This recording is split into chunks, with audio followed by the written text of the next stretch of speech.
Эфирде 30 сентябрга карата алынган жаңылыктардын түшкү топтому. Студияда мен Асель Болотбекова. Саламатсыздарбы? Венгриянын Борбор калаасы Будапешт шаарындагы сейил бактардын бирине Чыңгыз Айтматовдун ысымы ыйгарылды. Кыргыз жазуучусунун ысымын ыйгаруу аземине президент Сооронбай Жээнбеков катышты. Кыргыз студенттери АКШда 1 жылдык окуу үчүн жарактуу виза алышат. Оганстандын Дайкунди провинциясында жардыруу болду. Кырсыктын кесепетинен 14 адам каза тапты. Ушул жана башка жаңылыктар менен алдыда кененирээк тааныштырабыз.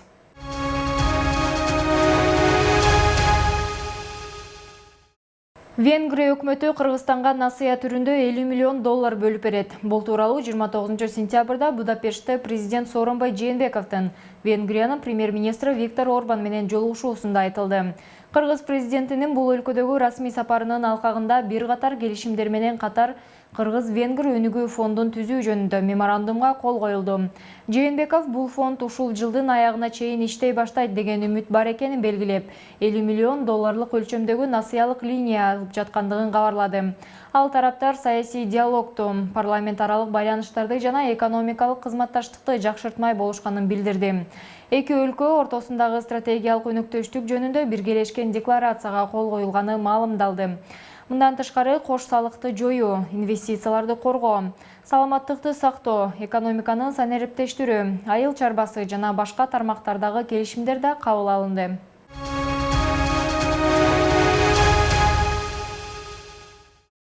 Венгриянын Борбор калаасы Будапешт шаарындагы сейил бактардын бирине Чыңгыз Айтматовдун ысымы ыйгарылды. Сейил бакка кыргыз жазуучусунун ысымын ыйгаруу аземине президент Сооронбай Жээнбеков жана Будапешт шаарынын мэри Гергей Карачонь катышты. Мэр өз сөзүндө Чыңгыз Айтматовдун таланты жана чыгармачылыгына суктанаарын билдирип, Айтматовдун чыгармачылыгын унутуу бүткүл дүйнөлүк коомчулуктун маданияты үчүн орду толугус жоготуу болмоктугун айтты. Гергей Карачонь венгер окурмандарынын кеңири сүймөнчүгүнө ээ болгон улуу жазуучунун талантын даңазалаган жай эми Будапештте бар экендигин канааттануу менен белгиледи. Президент Сооронбай Жээнбеков өз кезегинде Европанын эң кооз шаарларынын бириндеги сейил бакка Чыңгыз Айтматовдун ысымын ыйгаруу кубанычтуу жана маанилүү окуя экендигин баса белгиледи. Мамлекет башчысы жана Будапешт шаарынын мэри Гергей Карачонь Чыңгыз Айтматов атындагы сейил бакка дарактарды отургузушту. Ушул эле жерден президент Сооронбай Жээнбеков Венгриянын жогорку окуу жайларында окуган кыргызстандык студенттер менен кыскача баарлашты. Ал иш сапарынын жыйынтыктары, анын ичинде Кыргызстандан келген студенттер үчүн билим алуу квоталарын көбөйтүү тууралуу макулдашуу жана Бишкек менен Будапешттин ортосунда түз ала каттамдарын ачуу пландары жөнүндө айтып берди.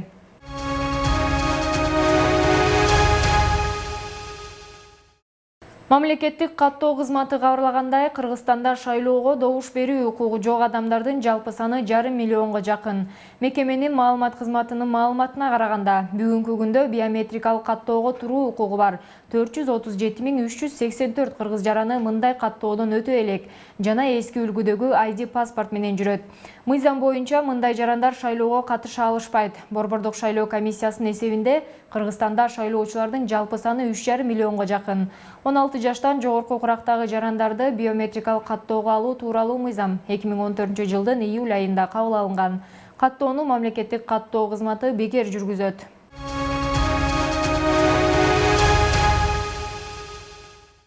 Республикалык штабтын маалыматы боюнча Кыргызстанда коронавирус илдетин жуктургандардын жалпы саны 46.669га жетти.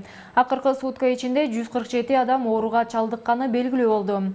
Илдетке кабылгандардын аймактарга бөлүнүшү: Бишкекте 19, Ош шаарында 13, Ош облусунда 34, Баткен аймагында 17, Жалал-Абад жергесинде 41, Нарында катталган жок, ал эми Талас облусунда 2, Чүй өрөөнүндө 10, Ысык Көл облусунда 11. Учурда ооруканада коронавируска кабылган 819 бейтап жатат. Ал эми 1455 адам үй шартында медицина кызматкерлеринин көзөмөлүндө дарыланууда. Бактыга жараша соңку бир күндүн аралыгында каза болгондор катталган жок.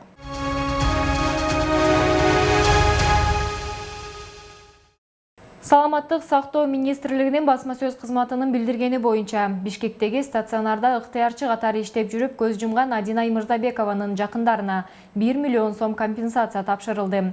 Ошондой эле коронавирус жуктуруп алып 6 айдан бери оор абалда жаткан дарыгер Мукарам Ураимовага да 200 000 сом акча бөлүнгөнү кошумчаланды.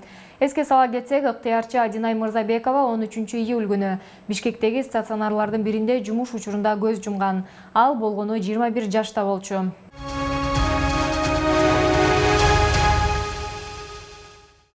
АКШнын Кыргызстандагы элчилиги студенттик виза берүү эрежелерине киргизилип жаткан өзгөртүүлөргө байланыштуу түшүндүрмө берди. Буга чейин АКШнын улуттук коопсуздук министрлиги тарабынан айрым өзгөртүүлөр сунушталган. АКШ элчилигинин маалыматына караганда, америкалык студенттер Кыргызстанда билим алуу үчүн 1 жылдык виза алышкан сыяктуу эле, виза алуу үчүн кайрылган кыргыз студенттери АКШда 1 жылдык окуу үчүн жарактуу виза алышат. Жыл сайын визаларын узартуу үчүн АКШнын Бишкектеги элчилигине кайрыла алышат. Буга чейин АКШда кыргызстандыктар үчүн студенттик визанын мөөнөтү 2 жылга чейин чектелиши мүмкүн деген сөз болгон. Буга байланыштуу 4 жылга окууга баргандар диплом ала албай калышы мүмкүн экендиги айтылган.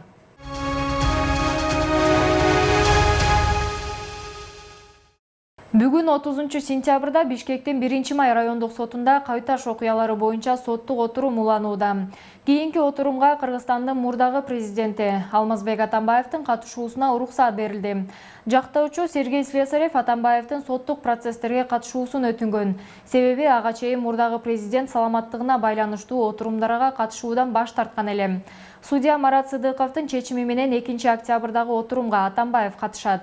2019 жылдын 7 август күнү мурдагы президент Алмазбек Атамбаевди тергөө органдарына күчтөп алып келүү учурунда күч түзүмдөрү менен мурдагы президенттин тарапташтары ортосунда кагылышуу болгон. Анын жыйынтыгында атайын даярдыктагы бөлүктүн кызматкери каза болуп, ондогон адам ар кандай жаракат алган.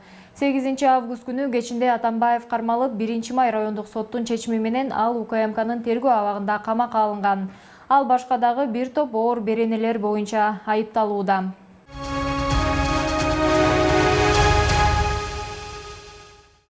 Кинорежиссер Тынчтык Абылкасымовдун чек арада тасмасы Орусияда өткөн Арт кино фестивалында байгелүү орунга илинди. Тагыраагы аталган тасма 20 мүнөткө чейинки эң кыска метраждуу мыкты тасма наамын жеңип алды. Кинофестиваль Москва шаарында өтүп, ага 15 фильм катышкан. Буга чейин аталган тасма эл аралык Линк кинофестивалында жеңүүчү болгон. Тасмада коңшу 2 өлкөнүн чек арачыларынын туткунуна түшүп калган карыянын жашоосу чагылдырылат. Фильм 2019 жылы тартылган.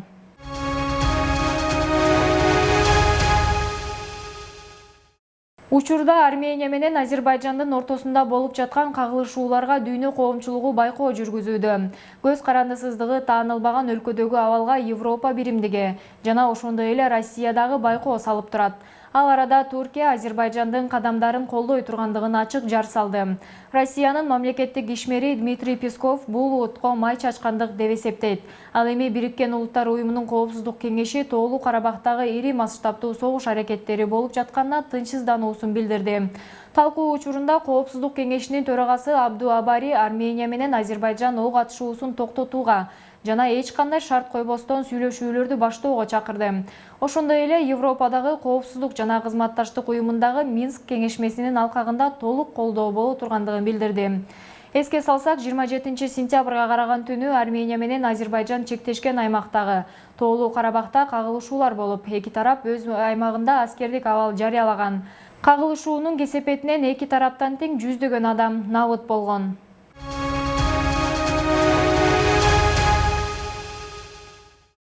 UFC уюмунун жеңил салмактагы чемпиону орусиялык мушкер Хабиб Нурмагомедов дүйнөдөгү эң баалуу спортчулардын тизмесине 7-орунду ээледи. Маалыматка ылайык, спортчулардын ийгилиги эл оозуна алынганы, резонанстуу окуялары жана тапкан кирешеси сыяктуу критерийлер менен бааланган. Нурмагомедов карьерасында 28 беттешке чыгып, баарын жеңген жетишкендиги менен бул тизмеде жалгыз орусиялык өкүл болуп калды. Ал эми рейтинг боюнча тизменин сап башында 115 упай менен Барселона футбол клубунун аргентиналык чабуучусу Лионель Месси чыкты. Экинчи орунду 113 упай менен Ювентус клубунун португалиялык чабуучусу Криштиану Роналду ээледи. Ошондой эле Лос-Анджелес Лейкерс баскетбол командасынын оюнчусу америкалык Леброн Джеймс 110 упай менен 3-сапка жайгашты. Дүйнөнүн жана Кыргызстандын жаңылыктары менен биздин 2020 чекиткечи сайтынан жана социалдык тармактагы баракчаларыбыздан кененирээк тааныша аласыздар.